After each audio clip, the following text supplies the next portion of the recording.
สบายดีมื้อนี้เราจะมาแนะนำวิธีการติดตั้งระบบจานดาวเทียมลาวเซตด้วยตัวเองง่ายๆมี5ขั้นตอนดังนี้ขั้นตอนที่1เป็นขั้นตอนการประกอบสุดจานและการติดตั้งอุปกรณ์ของจานมีขาจานแขนจานน็อตจับจานหัวจับ LNB ต้องประกอบแต่ละอย่างเข้ากันให้แล้วและถูกต้องก่อนการติดตั้งการประกอบแขนจานเข้ากับสุดจานให้สังเกตเบิ่งลูกศรหมายแม่นให้ปิ้นขึ้นด้านเทิงสำหรับน็อตจับแขนจาน2ตัวและน็อตจับ LNB แม่นต้องหันให้แน่นเลยการปรับหัวดูดสัญญาณหรือว่าหัว LNB แม่นให้อยู่มุมประมาณ7โมงหรือตามขีดหมายด้านเทิงซาวอยู่เบื้องขวามือให้สื่อกับขอบของหัว LNB หลังจากนั้นให้ประกอบสุดปรับมุมของจานเข้ากันให้ครบแล้วจึงประกอบใส่กับใบจานดาวเทียมแล้วสังเกตเบิ่งว่าน็อตทุกตัวแม่นได้ประกอบเข้ากันครบตามตัวอย่างวิดีโอที่เฮาสาธิตมาข้างถึงว่าครบแล้วหรือบ่หากครบแล้วแม่นสำเร็จขั้นตอนในการประกอบสุดจานการปอกสายเพื่อเข้าหัว RG แม่นต้องได้ระมัดระวังคือปาดปอกเฉพาะสายดำหุ้มออกก่อนโดยบ่ให้เส้นฝอยสัญญาณและเจี้ยเหลื่อมหุ้มสายขาดแล้วให้ปิ้นสายฝอย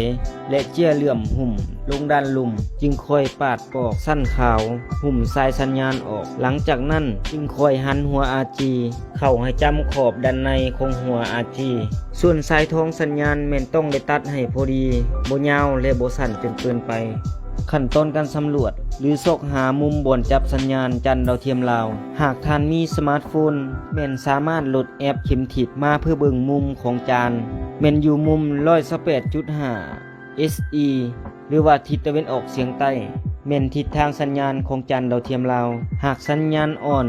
หลุดมาตรฐานหรือค่าสัญญาณของหัว LNB ได้1ต่ำแม่นต้องได้ปรับจานหรือปรับ LNB ตื่มถ้าว่าการติดตั้งยังบ่ได้หรือบ่เข้าใจแม่นสามารถสอบถามกรุณาติดต่อ call center หรือว่าศูนย์บริการเบอร์ 021-228-228 ขั้นตอนการประกอบสุดกล่องใส่กับโทรภาพสำคัญที่สุดแจ้งให้ศูนย์บริการกวดว่ากล่องนั้นเปิดการ์ดหรือยังถ้ายังแจ้งเปิดการ์ดก่อนบ่ดังนั้นจะบ่สามารถรับชมส่งรายการได้อุปกรณ์มีดังนี้กล่องรับสัญญาณสายสากรีโมทสาย HDMI สาย AV หัว RG 2ส่วนสายสัญญาณต้องได้หันเข้าให้ละเอียดและมาตรฐาน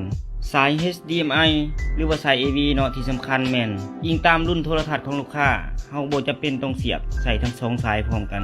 สุดท้ายแม่นประกอบสายสัญญาณที่แล่นมาจากจานใส่บนพอร์ตรับสัญญาณอยู่ด้านหลังกล่องหลังจากเฮาต่อสายอุปกรณ์ของกล่องใส่กับโทรทัศน์เป็นที่เยี่ยมห้อยแล้วให้ปรับรีโมทโทรทัศน์ใส่โหมด AV หรือโหมด HDMI อยู่รีโมทหรือปุ่มกดอยู่โทรทัศน์ของท่านแล้วเปิดกล่องรับสัญญาณรอท่า 2-5 นาทีวิธีกดเบิ่งสัญญาณกดปุ่มเมนูแล้วเข้าไปการติดตั้งเลื่อนไปรายการ Transponder หลังจากนั้นใส่รหัส888หรือว่า86ตัวเนาะเบิ่งค่าสัญญาณให้สัญญาณแต่ละค่าต้องได้ 50% ขึ้นไปเพื่อให้ส่องรายการเสถียรหลังจากนั้นให้กดปุ่มออกหรือว่าปุ่ม Exit แล้วกดปุ่มสีเขียวเพื่อค้นหาส่องรายการหมายเหตุถ้าค่าสัญญาณใดหนึ่งต่ำกว่า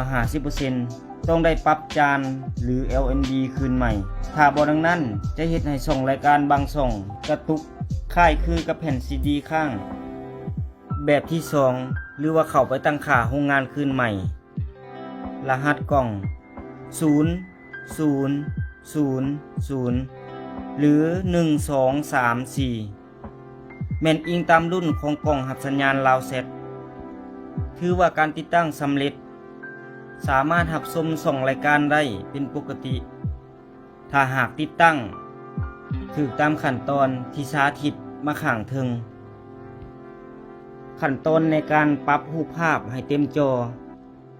และคุณภาพเสียงในการปรับรูปภาพกรณีบ่เต็มจอกดปุ่มเมนูถึงรีโมทเลื่อนไปส่อง AV เลื่อนลงหาความละเอียดของวิดีโอเลื่อนไปเลือกเอาคำว่าลึกอัตโนมัติขั้นตอนในการแก้ไขคุณภาพ ของรูปภาพต่างๆเลื่อนลงหาคุณภาพของวิดีโอแล้วกดปุ่มโอเคยกระดับคุณภาพของวิดีโอแล้วกดโอเคเพื่อเลือกขั้นตอนในการแก้ไขระดับเสียงให้ดีขึ้นกว่าเก่าผ่านกล่องเลื่อนลงหาสุดปริมาณแล้วกดปุ่มโอเคหลังจากนั้นให้เขาไปเลือกคำว่าเก็บแยกออกแล้วกดปุ่มโอเคเพื่อกดตกลงเลือกหลังจากที่ได้เฮ็ดสำเร็จมาใน3ขั้นตอนแล้วให้กดปุ่ม exit เพื่อออกเท่านี้ท่านก็สามารถรับชมโทรภาพที่มีคุณภาพแจ้งเสียงสดใสด้วยมือของท่านเอง